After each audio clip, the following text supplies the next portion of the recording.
Welcome to the Rock Music Alliance interview sessions. I'm your host, Cole Coleman, along with keyboardist Claudio Pesavento from Mahogany Rush and the Chris Squire Band. One of my favorites, by the way, Claudio. Love that band. On our show today, you know her powerful guitar playing from the band Plush, which launched into modern rock world only just a few short years ago and caught the whole music industry and the public as well with their massive, devastating sound that features Mariah Formica and the crushingly powerful guitar sound of our guest today. Welcome to our show, Bella Perron. Thanks so much for having me. I'm stoked to be here. Thanks for coming on, Bella. So, Bella, it's been 3 short years since Plush's debut album. Tell us, what are you doing? What were you doing musically in the year before Plush, and how did you join the band? It was definitely pretty wild timing. The year before Plush, I was a senior in high school. I was playing in local bands with my dad. I was playing in high school jazz band. I was starting to teach guitar lessons. And I was also preparing. That year was the year I auditioned for Berklee.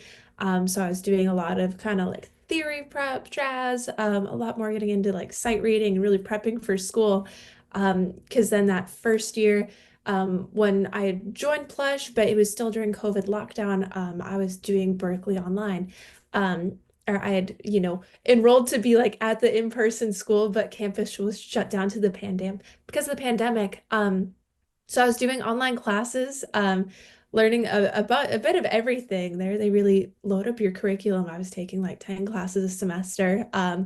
And I was doing, yeah, online classes, commuting from Maine to New York for all of like the Plush rehearsals and writing. And that kind of, year we had in a bubble, to really be focusing on kind of finding our sound as a band, rehearsing, learning how to, our band chemistry, I feel like that kind of takes time. And it was one of those, looking back, definitely a benefit of, such an unfortunate thing like the pandemic of like having this time of kind of being forced to really practice before getting to play your first show.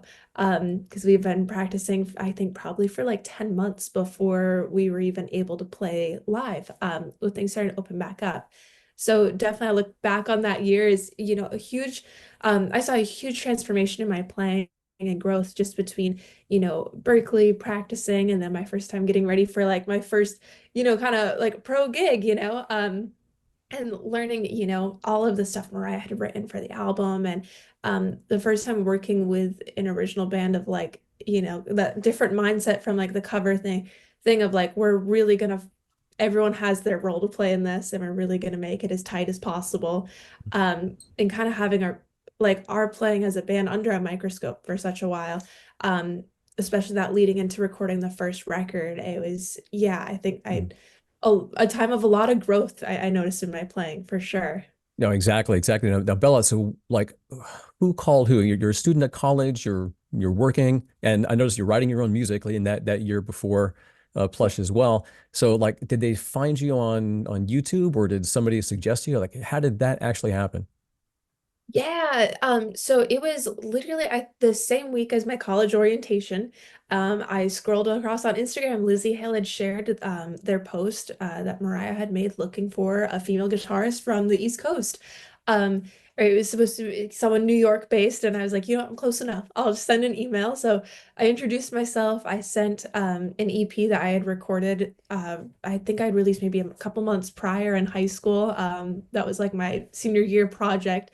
And Was that was then that was that the Into Oblivion? yeah, yeah, that was like my first time writing and like taking, the process of creating originals and really falling through recording. So definitely like a big kind of jump being thrown in the deep end, something like that, to then the Plush record.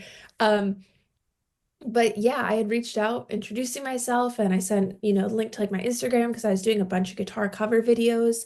And then I think the next day we were in touch and I sent in an audition video. And a couple weeks after that, I was driving down to New York and we all started jamming.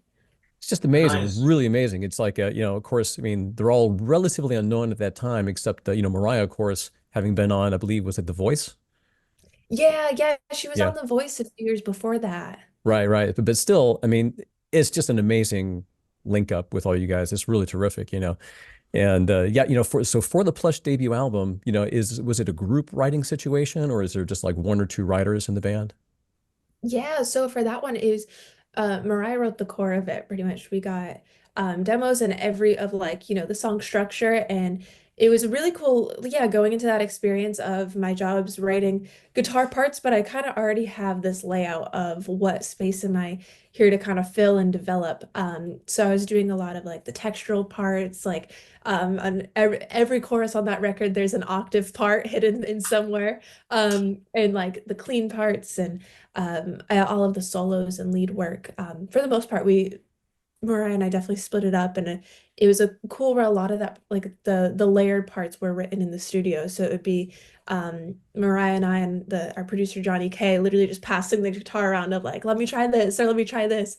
So it was really cool going into the studio for the first time with that, experience of, here's the songs Mariah wrote, and we've been practicing them, jamming them, and they all kind of evolve with each of our own styles, pitching ideas. And then seeing them really come to life in the studio was an incredible experience. Absolutely. And you're doing a lot of rehearsing. Did Plush do any performing live before recording? No, so that was still during the pandemic. I think if I remember rightly, I think we drove down because it was like something with like still being nervous to fly at that point. So Yeah, yeah, it was like we were all stoked, we were in Nashville, but it's also like no going out because no one really wants to get sick. So yeah, before that, it was definitely an experience going into like, recording at East Iris Studios, and it already like an intimidating spot to be when you're like 18, 19. And then it's all of us in the live room, and we've never played a live show before. So it was really cool, that experience of being thrown in the deep end and figuring it out as you go. And I learned so much within, those 2 weeks in Nashville that I still, gosh, tell my guitar students all the times, like pointers I got from Johnny, or things about learning to play together, and how it's, just as much listening to everyone and like a conversation musically than, you playing your parts. yeah, Just amazing. I heard you say you're in Nashville and your producer at the time was Johnny K. What's the name of the studio? Was it Johnny's studio, or did he take you to another studio there? We were at East Iris Studios. That's over in like the Berry Hill area. It's an incredible studio. Very cool. And for our listeners, Johnny K, really well known for a producer for doing like Enough's Enough, Disturbed, Stained, Megadeth, and a whole lot more. And I remember when the Plush album first came out, everyone on social media that I know was buzzing with, check out this new band called Plush, and they were all focused a lot on Mariah's amazing voice, which I mean she is undoubtedly, and that hit me right away as well. But I noticed right away your guitar playing. The sound of it is very impressive, and I know it's just a massive sound. It's just, I mean, there's so many ways, so many different bands, different recordings, but there's something just extra special about the way that you guys recorded that. It's a huge sound. And did you record with amps, or did you guys use like Kemper or Fractal? For the first record, we went totally old school, and you definitely have to give Mariah credit too for that guitar playing, because she laid down all the rhythm parts and that foundation. And then that's part of where I learned a ton about, getting your rhythm playing really tight, because my job was going in and doubling her parts with a different tone and then adding the textures and all of that. So it was really, that kind of organic vibe of one of the things we've hit it off before is loving, like the energy of like a band like Aerosmith, where you have Joe Perry and Brad Whitford, and you can, their yeah, styles blend together so well, but you have those two personalities on guitar. yeah, So for recording, gosh, I think for the most of it, we were trying out a bunch of different heads, amps, and we'd have, the cab over in an isolation booth, and the whole thing's just cranked. Um, and trying out a bunch of different guitars. Like we had brought down a bunch of like our go-tos, and then Johnny had a bunch. And it was a lot of just that organic process of like, no, let's get a good tone we love now, instead of, you got the parts, you got the DI, let's fix it in post. It was like, no, let's get that feel of that's why I use the rig I use live too. Like I want to hear you just have that yeah, different sort of rawness of like when the cab's pushing that air, Yeah. and that yeah, natural distortion you get from really pushing your tubes as well. Yeah, yeah, yeah. There's definitely something to be said for both approaches, but yeah, it's well, you guys did an excellent job. It's a great sound, Thank and you. so since the debut, you then go on tour, and it sounds like this is your first tour. Yeah. First tour, we started our first gig was a one-off opening for Daughtry, which is just another one of like kind of the whole day just felt like, pinch me, like, is this real? Yeah. We had just finished recording the record, and then we had some one-offs all throughout that summer of 21. Yeah, 21. And then our first tour was opening for Mammoth. That was really cool. It was 6 shows in 7 days, and definitely getting the van tour experience right off the bat, Band tour. All right. yeah. Yeah, yeah, yeah. And you definitely, gosh, you learn so much going from a situation where we're rehearsing in the same room every day to now you have the traveling, you have feeling sleep deprived, and it's still having to, Yeah. give it your all on stage every night. I think that's another And um it's like just situation where as a band we all grew a lot very quickly, and Yeah. did it together as a team. in Yeah, that live. tour, in that tour was playing Brooke was playing drums. Hmm. Yeah, Yeah, live. I found out about your band through. Actually, I knew Maria. I knew her of her since 2019, maybe 20. Oh, Anyways, yeah, and I talked to her on Facebook. I said she have a great voice. And she's like the yeah, she's next. I told incredible. her, sure, you're the next star. I told her, you know. Yeah, she's incredible, and it's such a blast getting to play with her. Yeah, anyway, you can So continue, Paul. so what Paul. was it like walking out onto the big stage with a big audience with Plush, for the first time? Oh, just so exciting. I mean, we're nervous going into it, but it's kind of similar feeling to all the gigs I played beforehand, the most nerve-wracking part is like the 10 minutes leading up to it. And then as soon as you go on stage, that all goes away and you're just stoked to be there and in the moment, and it's just a blast. But no, definitely leading up to is a little nerve-wracking, but it's kind of you just have to remember like we've spent so much time rehearsing at that point. It's like you just got to go for it. Yeah, absolutely. Now in January 2024, Plush released its second album, an EP called Find the Beautiful, and that massive sound is back, and I noticed the songs and production sound a little more seasoned this time around. They sound like some more experienced, Are you recording in the same studio and still recording with Johnny K? So that one was a really cool kind of hybrid of putting together an EP right before, we knew we had the Disturbed tour, and wanting to get new music out. So we had done two of the songs, Left Behind and Hope It Hurts, down in Sienna Studios in Nashville with Zach and Blair from the Four Horsemen. And that was so cool, working with different producers and getting, that experience that people are going to have different perspectives and visions, and they're hearing certain things of um, and it was such a cool, kind of back and forth of we're very lucky for all of like, the people we've worked with in the studio are so like open-minded to all of our ideas. And that was so cool, similar vibe of like, I'm hearing this part, let's try this or let's try this. And it was a bunch of just that experimenting and writing parts in the studio too.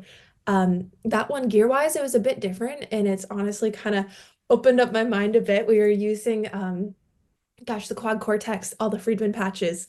But then we'd be layering it with all these different stuff, different layers. And gosh, I remember, I think we did it for both songs. But it was the engineer Kyle, he was saying he had heard it from architects, I think, of like having one guitar track that doesn't have the cab simulation, just the amp, and it's like the nastiest distortion, but we have it like lower in the mix and it makes the guitar sound huge. Yeah. Especially when you're doubling everything, and then you have that as a third track kind of lower in the Yeah, mix. So it I've was cool. Like I've heard of that kind of guitar tracking before. I've never done it myself, that's like old but school. yeah, I was gonna say it's like something from long ago, It's like using different yeah. amps They, to create the sound profile. So, you bring all the three or four tracks together to produce like the overall sound that you want. Amazing, they now, can do like a 20 tracks of a guitar and you don't know about it, but they're all there buried, but they make it sound huge. yeah. Now, Right, is the yeah. band personnel the same on the second album? Second album, we have Faith, and she brings so much energy. Gosh, we were like when we were watching her track drums at Sienna, it was just wild watching her play in a studio She's where great. that natural, kind of tendency. We all get a little nervous when that red light goes off of, everything I'm playing is permanent. And she's in the studio twirling her sticks, headbanging and going for it. And it's like timing is just spot on, like in the pocket stuff. And we're all watching it like, oh my God, this is insane. Yeah, Um, for our listeners, we're talking about Faith Powell, the band's new drummer. She's right out of high school. I can't believe it. Yeah, right out oh of my high school God. into Plush. Yeah, similar situation is like Ashley and I a few years prior of like in for her, it was going right from high school to opening for Alice in Chains. I So did it actually. definitely was so much fun seeing the band grow. In going into those sessions of now we're a little bit more comfortable with our tones, our style within this band, and what we want of ourselves too on a recording. And getting to experience that with Faith too was so cool. Just another part of the growing process of the band, seeing everyone just really come together to put out new music we're really proud of.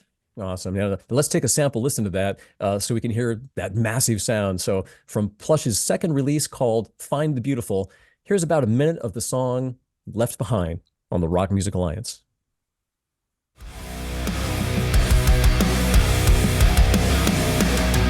We're the cast out of society, one big twisted family. Usually the unusual, we're all blacked out like a funeral. The last of our kind, but the first to believe. We walk in as prisoners, but we walk out free. We are the left behind, forgotten and undefined. Love us to hate us, you'll never break us. Stand at the end of the line. We are the left behind, and won't be left behind.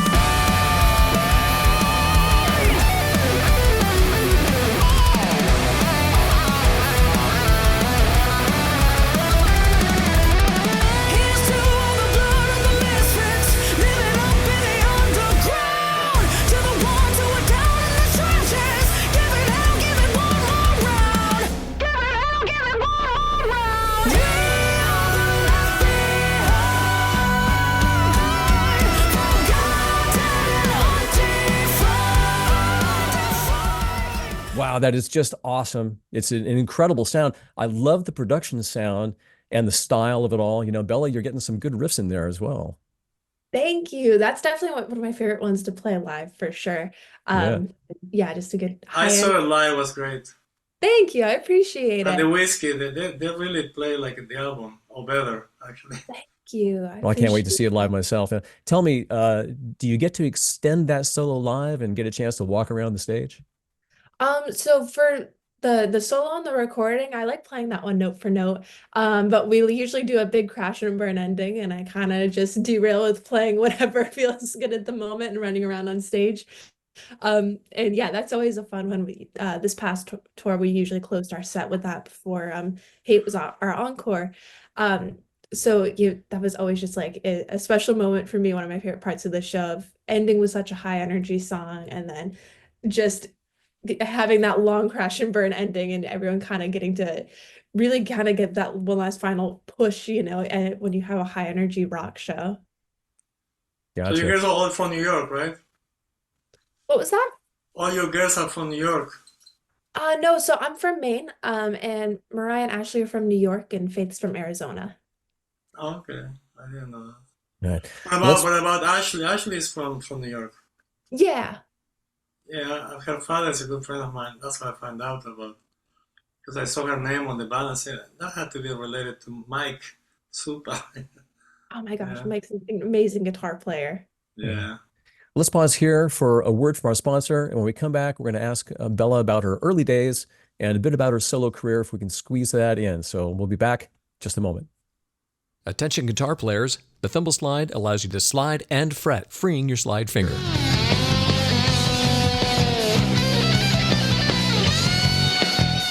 The Thimble Slide is a mini guitar slide designed to be worn on the tip of your finger, about halfway down your fingernail. When worn there, you can still bend your finger, and most importantly, it's allowing enough of your fingertip through so you can still press the guitar strings. The thimble slide is larger at the back and smaller at the front, so it follows the contour of your finger. So when you're wearing the slide, it's not loose or rattling around on your finger.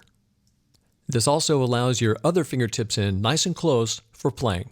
The sizing gap allows you to make the slide a little bit larger or a little bit smaller for a nice custom fit. While wearing a thimble slide, you can of course use it as a slide.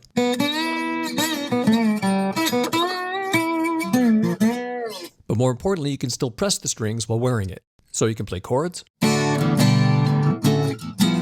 play lines, bend notes. Really, you can still do all the things that you need to do to keep playing guitar while wearing it. You don't have to take it off.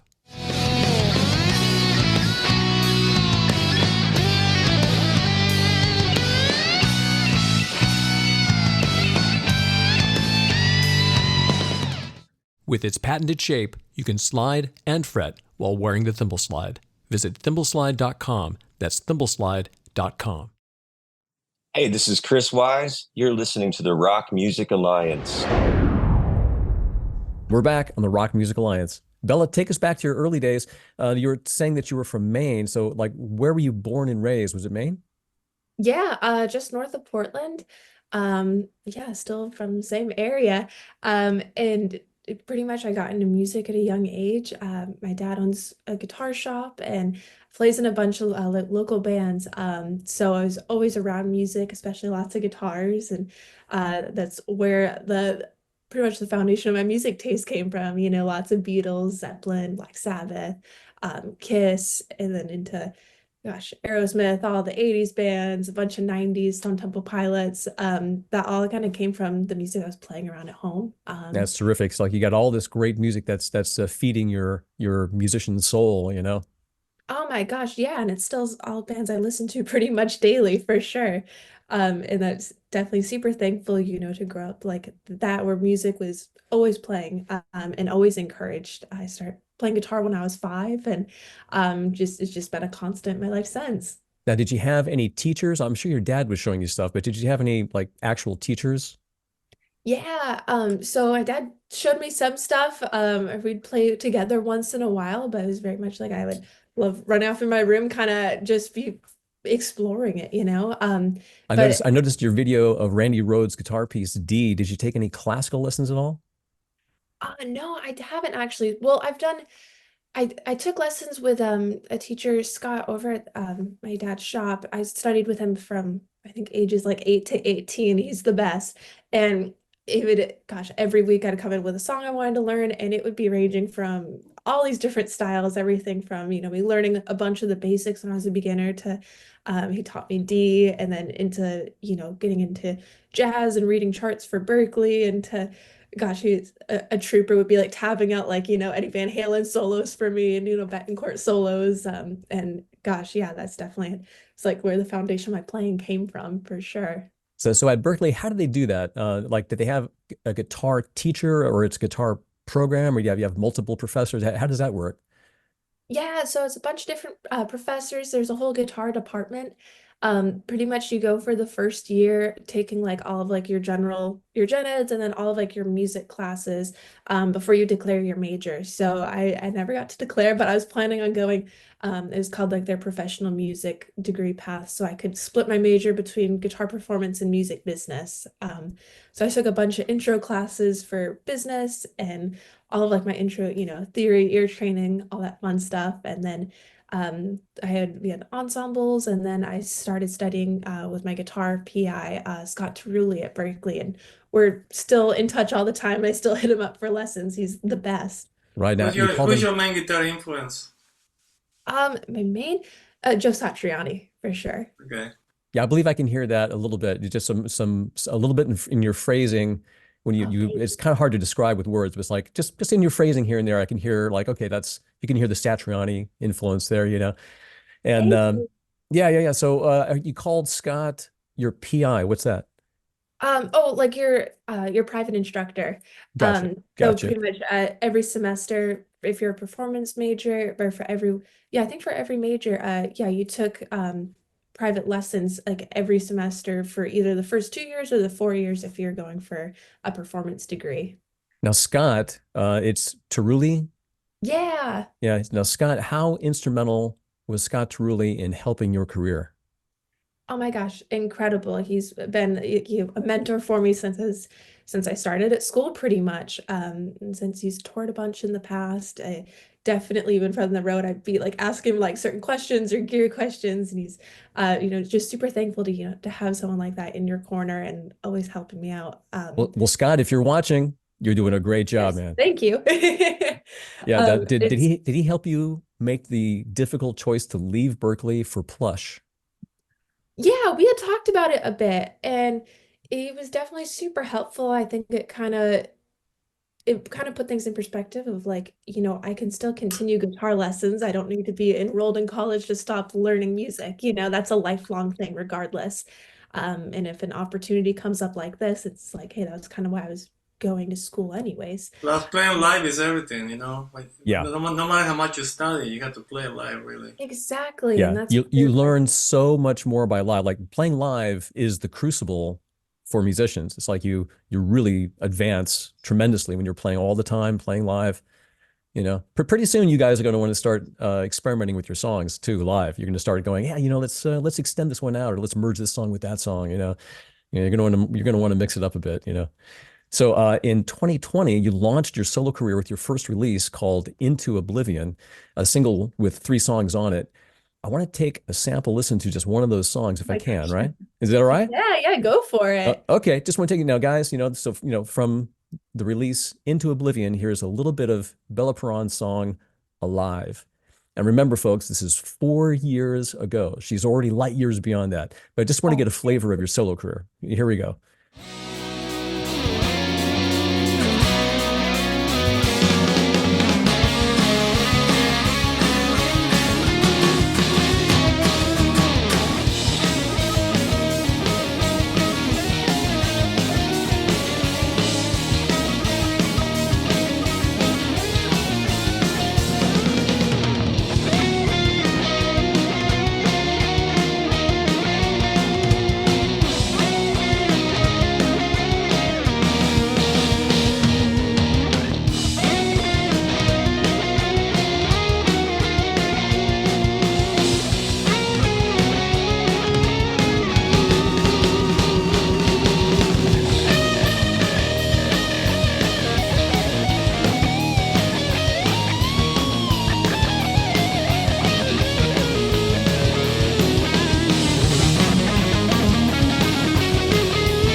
That's a fun tune, Bella. I like it very much. It shows, like at that time, it's 4 years ago, and like recording songs is like a snapshot in time, so it's like listening to that song, I hear a lot of promise for your future. I hear like Thank a you. lot of promise for your developing style. You could update that song. You could do another version of it, like the 2025 version. And I can That's hear what I'm thinking. I can hear that song being done a lot heavier and with a guest player on it. You could bring in to jam with you like Nita Strauss, Oh my or bring in Steve Vai. Great. Gosh, who knows? But yeah, that's so funny you mentioned that because I'm going through a lot of writing process for a similar project coming up, and I hadn't listened to it, gosh, in a few years, and it's kind of crazy. It is that snapshot in time, and you hear that growth, and it's kind of crazy. I feel like my playing's so different now. It's like the ideas and the core of my writing style is like just developing, but it's cool, having that snapshot of then before touring, before gaining more experience recording and playing with the band. And I'm really excited to be, working on a new project now. And that is kind of one of the ideas getting tossed around, maybe updating those songs and kind of a combination of that and a bunch of new material coming out soon that I'm super thrilled about. Way cool. I know we're getting short on time, but I have just a couple more questions. One thing I want to do real quick is give the folks a sample of some current stuff that's going on. So like there's a really cool new release out there by Diego Vargas, and that features you on it. It's called Phantom of the Opera.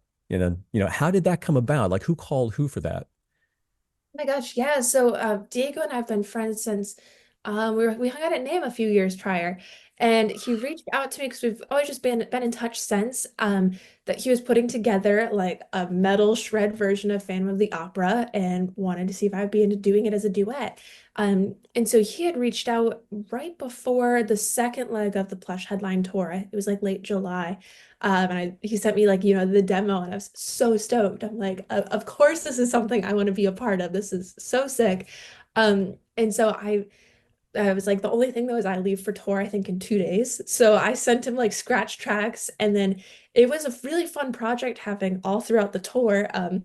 Kind of delayed the tracking process a little bit where I was, traveling every day, but I would have like, my little portable recording rig of just my laptop, a small interface, and I would set up in the green rooms on the bandwagon and hotels. And I would send in tracks and send it over to him, be like, what do you think of this? And it was so fun too, working with a guitar player that has so many similar influences, like both huge Randy Rhoads fans. And I think that kind of seeps through in our playing, and that song especially, because he would do a lick or something. I'm like, oh, I want to fix this other part, or update this. And it was just this really cool back and forth of getting to develop, a song that's comes from just such a classic to having our really, own spin on it and getting to get heavier with it. And definitely a lot of shredding in there. It's always a good time. Right. Well, let's take a sample. Let's take a sample. Listen to Yeah. it, guys. Yeah. So, here's about a minute of the Diego Vargas release, The Phantom of the Opera, featuring Bella Perron on the Rock Music Alliance.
That is impressive. It's impressive. It's dramatic.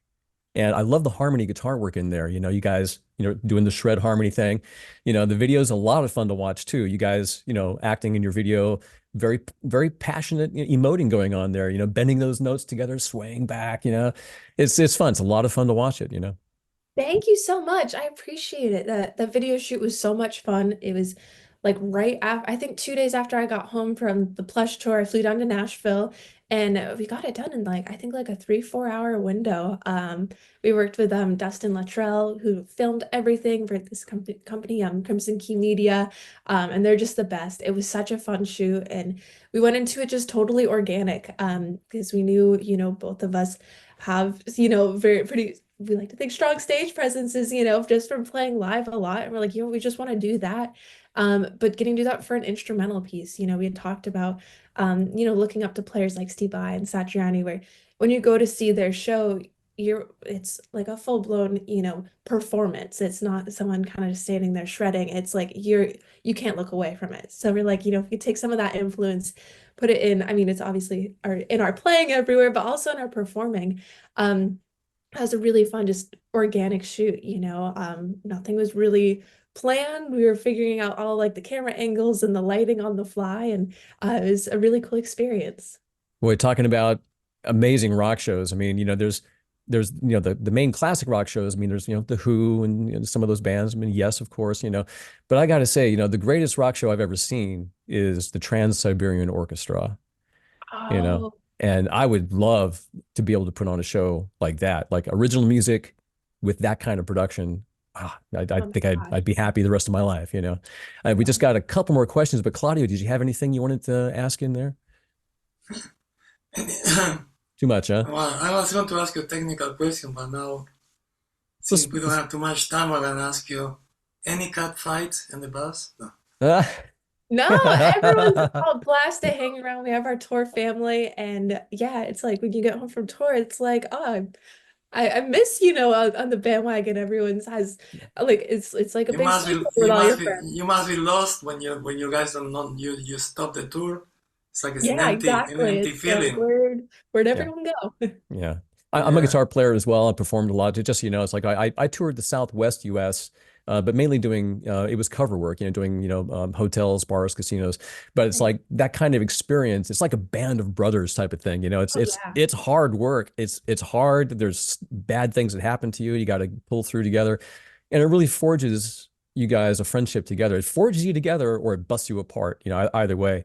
But when you get off the bus and you come home, it's like real empty. It's like I miss miss it very much. Hope to get back out there sometime. Any plans of coming to LA, to moving to LA? I don't know, but that's something, Or Nashville? Nashville we're probably. very, I know the band's very proud to be East Coast and New York based, so So we'll see. cold. It's I know. beautiful over there, though. It's cold, though. Yeah. So I Yeah. wanted to ask just a couple quick short ones here. Is your time all taken up now with Plush, or do you still have time to further your own solo music and maybe even guest with other people? Yeah, I'm super thankful, for just the position I'm in right now, where it is a really creative time and a time for, I feel like, getting into that cycle again of growing and branching out. With Plush, when we're on the road, gosh, on the road for 9 months of this past year, but always, when you're playing the same music all the time, it's like, it's only good for your musicianship to be learning new things and branching out. And that's what I'm always trying to do, practicing every day. And when I'm home, I'm teaching guitar lessons with in person and online, and then doing session work and writing some new material for an instrumental project. That's Who terrific. made that amazing guitar? Amanda, my newest guitar, actually I have it right behind me over here. It's I want to see it. Did you have time to grab it and show it on camera? Yeah, here, let me grab it real quick. Amanda couldn't make it. This is But it. the guitar is Very here. nice. But yeah, this was a cool story where I was working at my family's music shop, and a woman came in with this RG 560 from early 90s, and it was just a neck and body. It was a mint green color, and I think it had maybe some leftover pots in here, but pretty much all the hardware was gone. And she just wanted to get rid of it, just donate it. And as I'm a huge Ibanez fan, I'm proudly endorsed by them for the past couple of years. And I'm like, well, no way. So of course I'm like looking up the serial number, and I see it's like early 90s from the Fuji plant. And I'm like, okay, this is a no-brainer. I'm gonna leave it in the back room in case she comes back wanting for it. But it had been like a month, I think. And I'm like, all right, then I'm gonna claim it. If no one else wants it. So I took it, I sent it out to Amanda, and she did just such an incredible job sanding down the body. She did this beautiful hand stain. I mean, I kind of have already a bit of a belt rash on the back, but just this beautiful hand stain, doing a sunburst, and then she hand painted all these roses. Yeah, that's talking great for- work. Amanda Peters. Yes, Amanda Peters, and she's doing amazing stuff right now. Gosh, I just saw a picture she posted of she did an artist custom of like a painting of it like on a bad cat, Amplifier. and it's all like, oh gosh, it's just incredible. Definitely check her stuff out. It's just amazing artwork.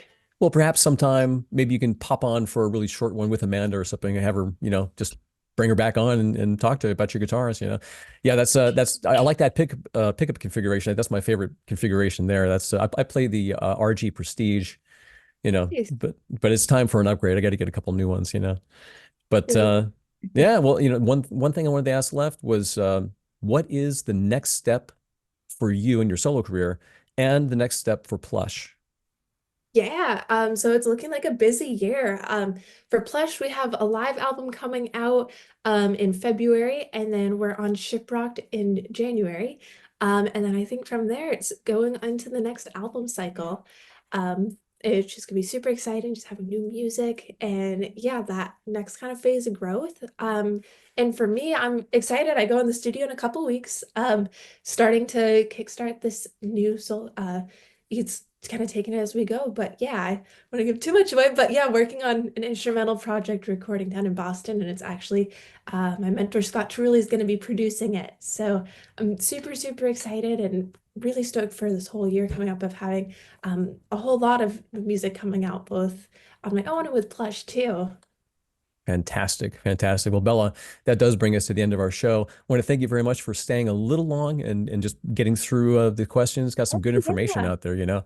So where should people keep in touch with you at? Do you have a website? Yes, my website is bellaperron.net. And then I'm also on Facebook, just my name, but the one with the blue check mark. There's been so many bots lately, and scam pages, but it's Bella Perron with the verified page. And then my Instagram is at bella.perron. But yeah, definitely check socials and my website for all updates. I'm excited to have a lot of new stuff in the works coming out soon. Fantastic. You know. Congratulations. Thank you so much, and thanks for having me. Absolutely. You know, You're plus welcome. find the Rock Music Alliance on social media, guys, and like us there. And look for us also on Patreon. Maybe we got that going on sometime. Join us there so you can support what we do and bringing great interviews to you. And you can be a part of what we do by doing that. And look for some exclusive content there too. Sometimes we are able to get some exclusive content and then we air it only there, you know. So Bella, thanks again for being our guest today on the Rock Thank you Music so much Alliance. for having me. I'm Cole Coleman, and for Claudio Pesavento, the Rock Music Alliance, and the RMA Awards, thanks for watching and listening. Visit us at rockmusicalliance.com and check out this year's RMA Awards for rock, metal, and progressive rock music.